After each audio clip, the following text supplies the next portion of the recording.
Well, in terms of size, there have been some 14,000 tweets today alone around the hashtag Oscar trial, and another 10,000 plus tweets around the Oscar Pistorius hashtag.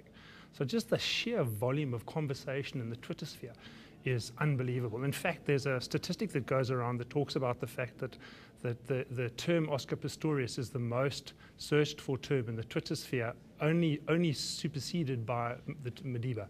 You know, it's just unbelievable. As is always the case when it comes to social media, because what's wonderful about it is a two-way conversation. You're not just sending out information, here's the news and you do what you want with it. It's a conversation. What are people tending to say? Well, it's a very interesting space at the moment, and you're so right. It's not one-way media. I think, in fact, it's given rise to something they call the second screen phenomena. And what happens a lot of the time now, some research that Nielsen did, and that over 50% of people today actually watch the news on TV and at the same time spend time looking at their smartphones or tablets and engage with channels like Twitter for extra and additional top-up sources of information. You're around talking to one of them. Yeah, aren't we all? Yeah, we are. And the interesting thing today, of course, has been the gems that come around, you know, from now. He just gets the Twitter sphere alight with some of the things that he says, and he really challenged the defence's evidence today, and the mosaic of evidence, Oscar's 13 lies, the baker's dozen. Of course, when you used the term mendacity, everyone was asking what the heck that meant. So really interesting. And then, of course, he called Oscar, Dixon and co appalling witnesses, some of the worst he's ever encountered in his career. And that really caused Dixon's name to trend for a while. So he really gets the Twitter sphere alight.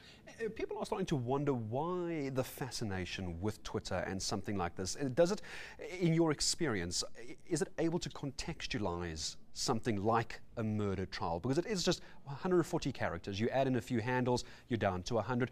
Do you tend to find that people are more misinterpreting the information on Twitter, or is it being used well enough as being a source of information?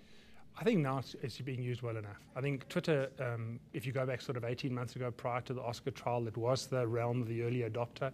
Of course, when Oscar was at his bail hearing, we really didn't have access to information other than through Twitter, the general public. And so that's really what got Twitter to kind of gain traction with sort of the man in the street, as it were. And we find now that, particularly if you look at today, if having followed the Twitter sphere today, there's a lot of retweeting and really good quality commentary on what's going on in the courtroom. And opinion is really, for the most part, informed.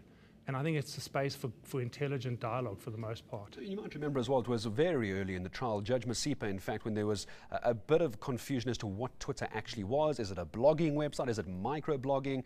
Is it live reporting? There was a bit of confusion, and there was this talk of not using Twitter for a little while as well. Do you think that our judiciary in this country are starting to get behind it, considering how much we've seen it used in this space? I think it's been very intelligently used in this space. I think where there's needed to be some sense of decency, particularly around, say, the autopsy aspect of this case, it's been well applied.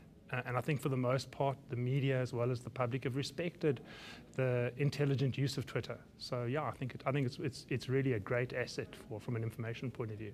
You deserve to know more. eNCA.com